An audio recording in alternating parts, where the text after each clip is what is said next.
Hello students, मैं doctor Albinder Kaur MEd semester 3 की online video class में एक बार फिर से आप सभी स्टूडेंट को वेलकम करती हूँ।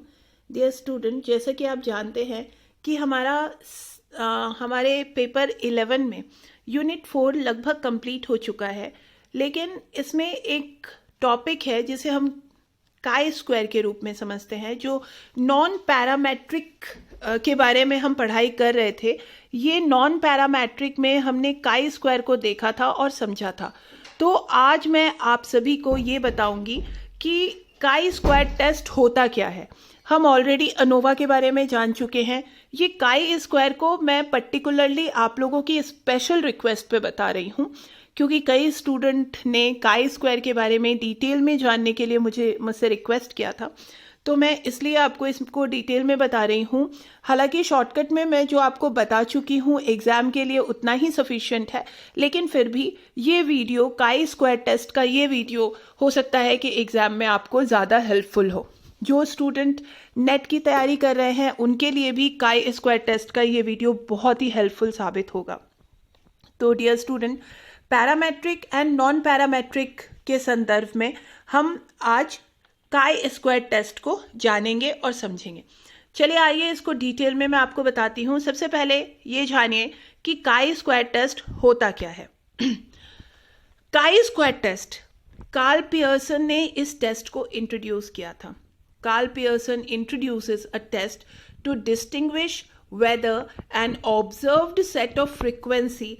तो काई स्क्वायर क्या है? काई स्क्वायर कार्ल पियर्सन ने ये टेस्ट को इंट्रोड्यूस किया था और इसमें ये देखा जाता है कि जो हमारी फ्रीक्वेंसी है, जो हमारे डाटा की फ्रीक्वेंसी है, जो हमने ऑब्जर्व की है फ्रीक्वेंसी, वो किस प्रकार से हमारी स्पेसिफाइड फ्रीक्वेंसी डिस्ट्रीब्यूशन से अलग है।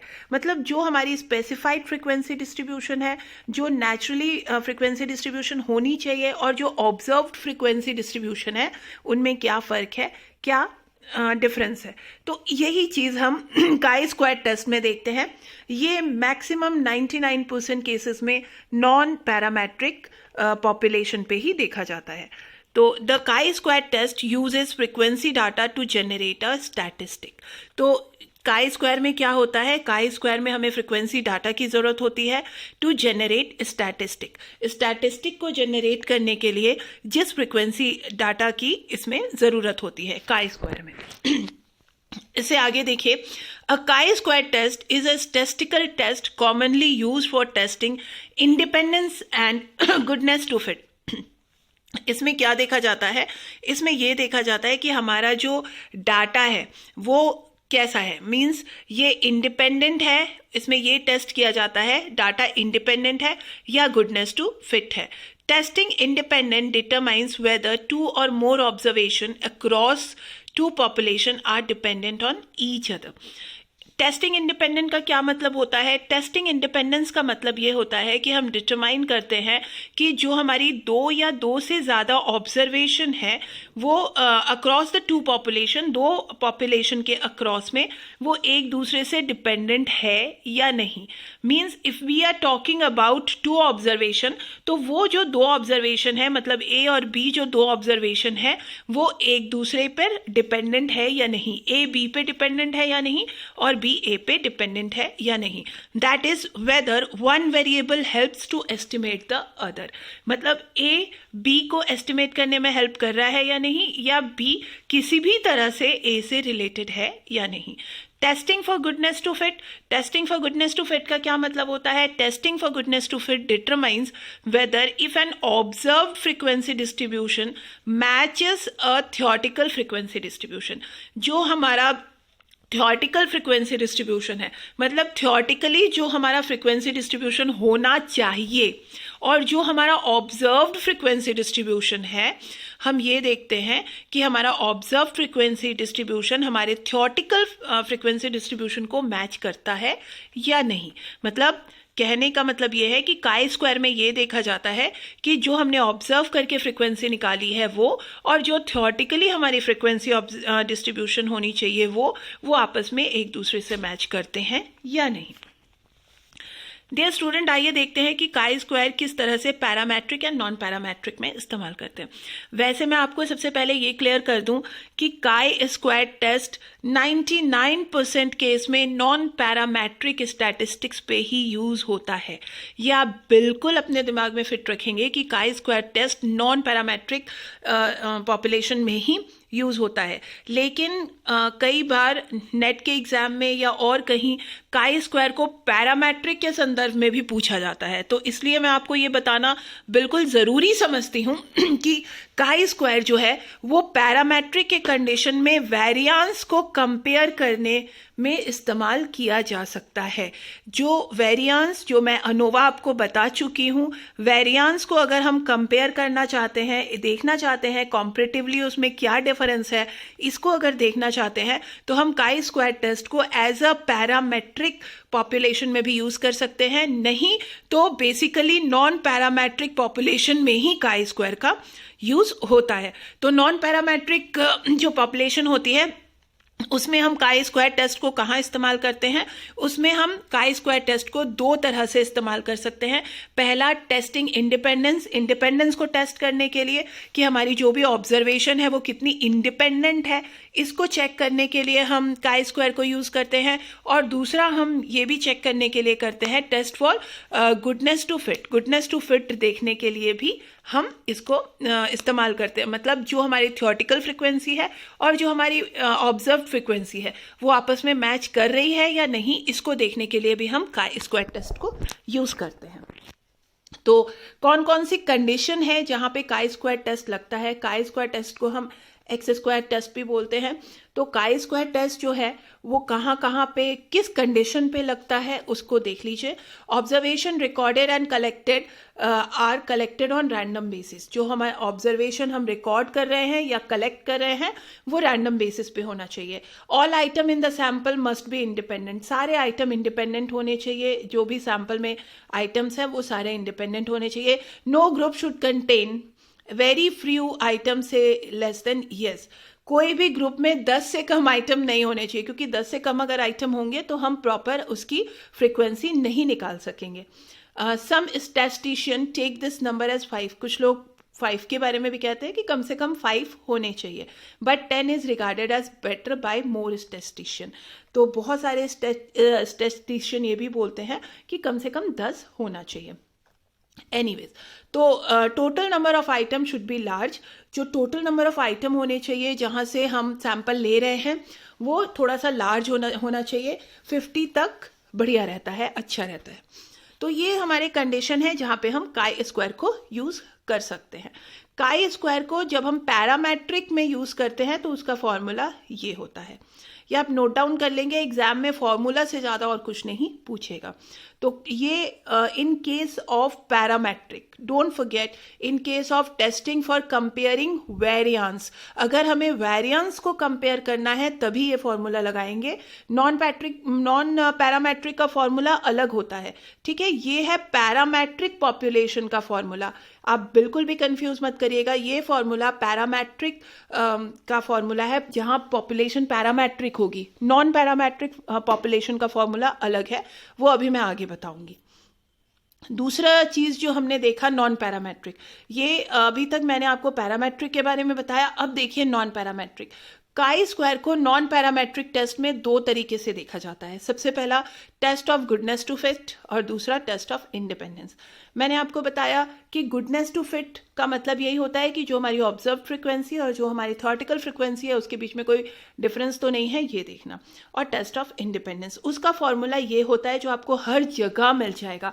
काई square is equal to summation of observed minus estimated frequency and divided by इसका whole square and divided by estimated frequency. तो ये इसका फॉर्मूला होता है in non parametric test. Chi square का ये फॉर्मूला है नॉन पैरामेट्रिक टेस्ट के लिए। देखिए, ये मैंने बिल्कुल डिटेल में आपको बता दिया है कि chi square is equal to summation of observed frequency. O is observed frequency, E is expected frequency and this E is also expected frequency. इसे आप बिल्कुल याद कर लेंगे, अगर एग्जाम में पूछेगा तो आपको यही बताना है। उसके बाद आइए as a test of goodness to fit. जैसा कि मैंने आपको बताया था कि हम काई स्क्वायर को दो तरीके से इस्तेमाल करते हैं। एक test of goodness to fit. Test of goodness to fit में मैंने आपको पहले से ही बता दिया है कि हम ये देखते हैं कि जो हमारी ऑब्जर्व्ड फ्रिक्वेंसी है और जो हमारी थ्योरेटिकल फ्रिक्वेंसी है उन दोनों के बीच में कोई डिफरेंस तो नहीं है। तो it enable us to see how well does the assumed theoretical distribution, जो थ्योरेटिकल डिस्ट्रीब्यूशन है such as binomial distribution, Poisson's distribution और नॉर्मल डिस्ट्रीब्यूशन, जो हमने नॉर्मल डिस्ट्रीब्यूशन किया है, बाइनोमियल डिस्ट्रीब्यूशन किया है, वो हमारे ऑब्जर्व डाटा पे फिट बैठ रहा है या नहीं फिट बैठ रहा है। When calculated value of chi square is less than the table value of certain level of significance, जो significance level का certain value आता है, अगर वो हमारे chi square value से कम है, the fit is considered to be good। तो हम ये मानते हैं कि जो हमारी फिटनेस है वो अच्छी है। One and if the calculated value is greater than the table value, जो टेबल वैल्यू होती है हमारी, टेबल वैल्यू किसकी, जो लेवल ऑफ सिग्निफिकेंस है, लेवल ऑफ सिग्निफिकेंस की जो टेबल वैल्यू है, जो थ्योरेटिकल टेबल वैल्यू है, अगर वो हमारी कैलकुलेटेड वैल्यू से ज़्यादा आती है तो इसका मतलब ये क्या है कि fit is not consider to be a good. मतलब ये माना जाता है कि ये अच्छी है, गुड नहीं है, इट इज़ नॉट फिट और it is not, the fit is not considered good, उसको अच्छा नहीं माना जाता है। तो कहने का मतलब ये है कि गुडनेस ऑफ फिट को हम कैसे जज करेंगे? गुडनेस ऑफ फिट को हम ऐसे जज करेंगे कि हमारी जो ऑब्जर्व फ्रिक्वेंसी वैल्यू है वो हमारी थ्योरेटिकल फ्रिक्वेंसी वैल्यू से कम आनी चाहिए, ठीक है, या उसके इक्वल आनी चाहिए। अगर वो उसके इक्वल या उससे कम आती है तो इसका मतलब हमारी गुडनेस ऑफ फिट अच्छी है, और अगर उससे हमारे टेबल वैल्यू से हमारी ऑब्जर्व फ्रिक्वेंसी जो है वो ज़्यादा आती है तो इसका मतलब ये है कि हमारी गुडनेस ऑफ फिट जो है वो ठीक नहीं है, वो अच्छी नहीं है। तो ये तो पहली चीज़ थी गुडनेस ऑफ फिट। अब मैं आपको इसका एग्जाम्पल से समझाती हूँ। As personal director, you want to test the prescription of fairness of 3 method of performance evaluation। मान लो कोई पर्सनल डायरेक्टर है। पर्सनल डायरेक्टर मतलब कि स्टाफ का डायरेक्टर है, उसके अंडर में बहुत सारे स्टाफ्स, छोटे छोटे एम्प्लॉयज़ काम करते हैं।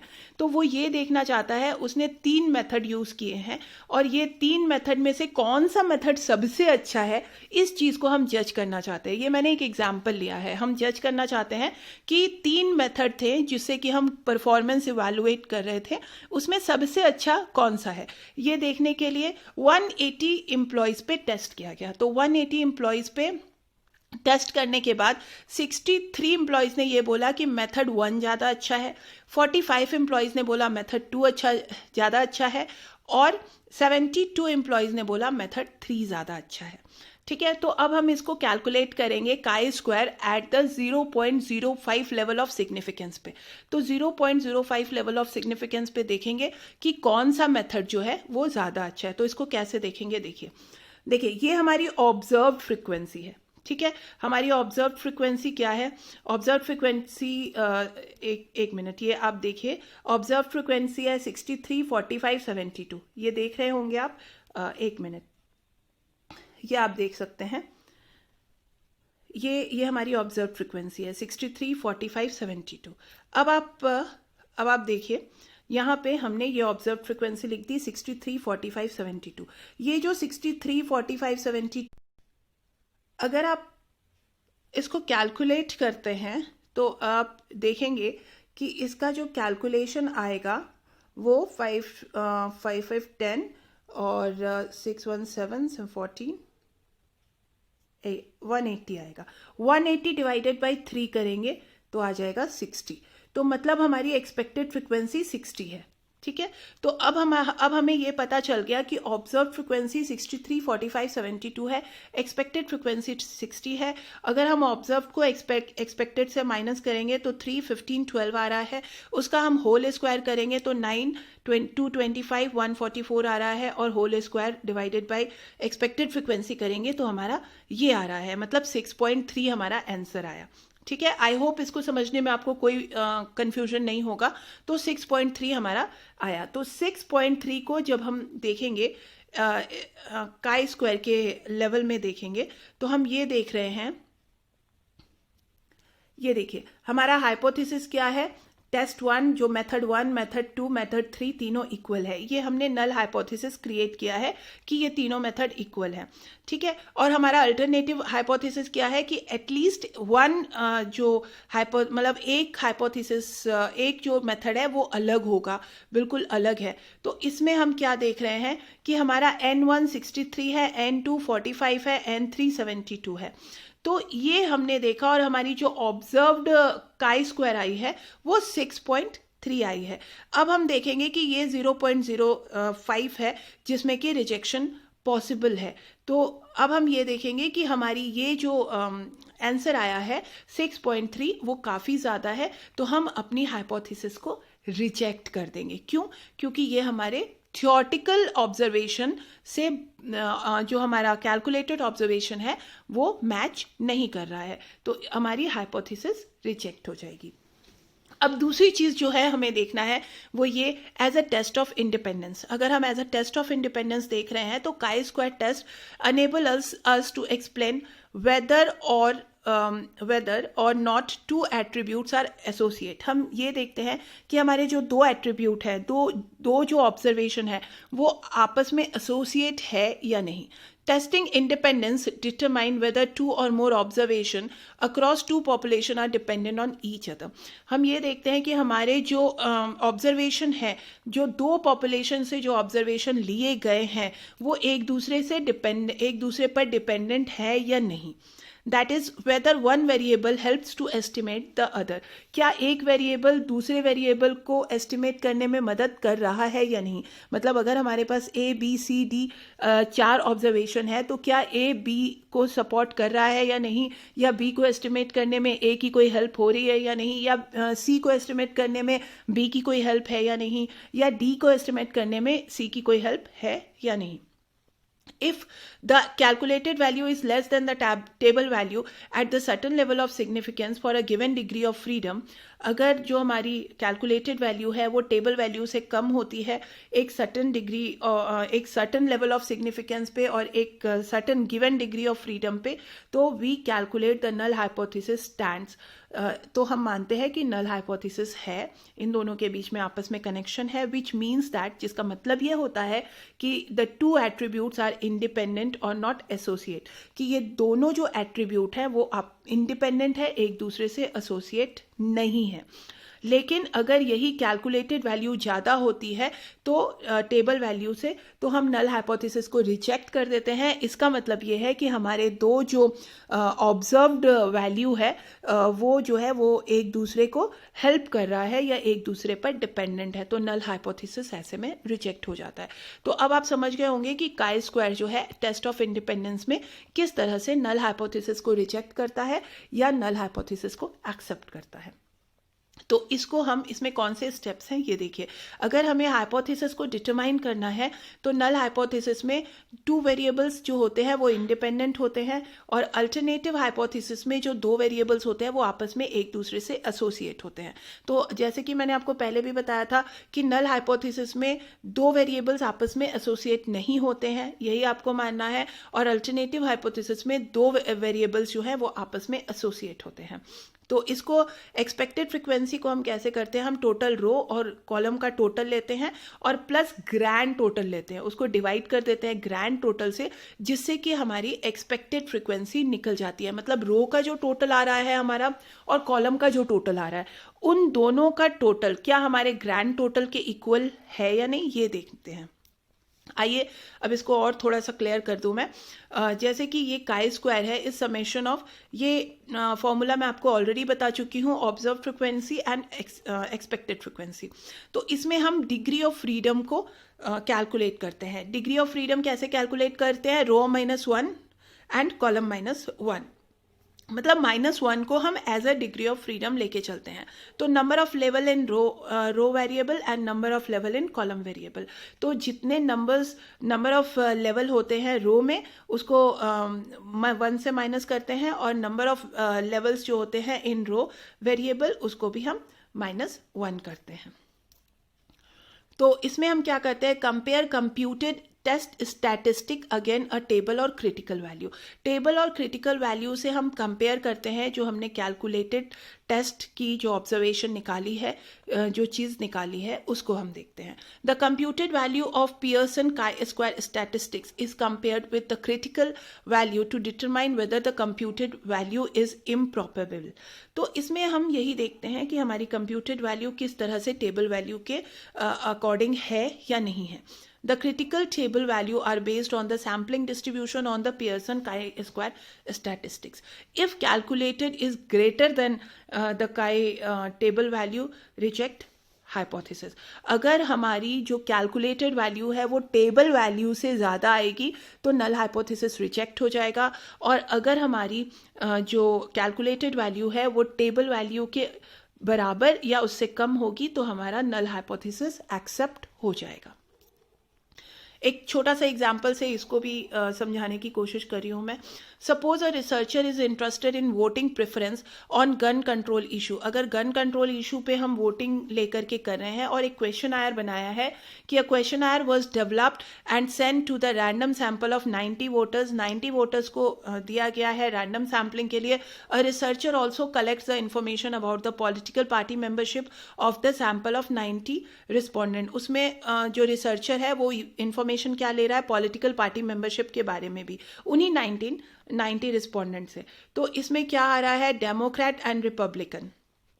इस तरह से हम फेवर, न्यूट्रल और अपोज, तो कितने लोग फेवर में हैं 10, और रिपब्लिकन के लिए 15, और न्यूट्रल के लिए 10 एंड 15, अपोज के लिए 30 एंड 10। तो इसका हम टोटल निकाल लेंगे। तो इस तरह से जो टोटल आएगा वो रो टोटल हो जाएगा, 25 रो टोटल, 25 रो टोटल। एंड इस तरीके से जो ये रो टोटल हो जाएगा, 50 40, और कॉलम टोटल 25 25 40। तो रो टोटल एंड कॉलम टोटल ये हो जाएगा। अब हम इसको कैसे देखेंगे, देखिए ये कॉलम फ्रिक्वेंसी है, ये रो फ्रिक्वेंसी है। अब आइए इसको हम और ज़्यादा जानते हैं कि हमने हाइपोथेसिस डिटरमाइन करना है। हाइपोथेसिस में हम क्या देखेंगे कि there is no difference between democrat and republican in their opinion on gun control issue. तो हाइपोथेसिस में हम ये देखेंगे कि उन दोनों के ओपिनियन में कोई डिफरेंस नहीं है। दूसरा हम देखेंगे कि there is an association between the response of the gun control survey and the party membership in the population. हम ये देख रहे हैं कि गन कंट्रोल सर्वे और पार्टी मेंबरशिप जो है, मतलब जो पॉलिटिकल पार्टी मेंबरशिप है, उसमें there is a positive, means दोनों एक दूसरे से एसोसिएट हैं। अब इसको देखने के लिए हम क्या करेंगे कि रो टोटल निकाल लेंगे और कॉलम टोटल निकाल लेंगे।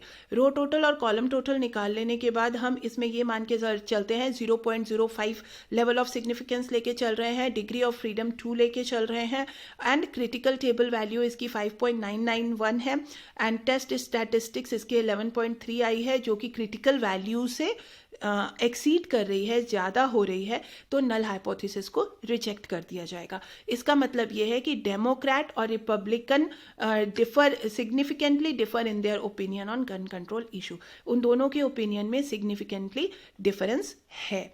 तो इसी तरीके से हम काई स्क्वायर को यूज़ करते हैं, और काई स्क्वायर के द्वारा हम नल हाइपोथेसिस को या तो एक्सेप्ट करते हैं या फिर रिजेक्ट करते हैं। डियर स्टूडेंट, इस टेबल से मैंने आपको कम्प्लीटली काई स्क्वायर के बारे में बता दिया है। आई होप आपको समझ में आ गया होगा।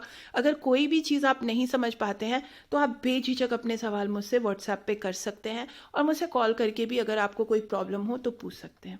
तो dear student, all the very best for your examination, and thank you so much.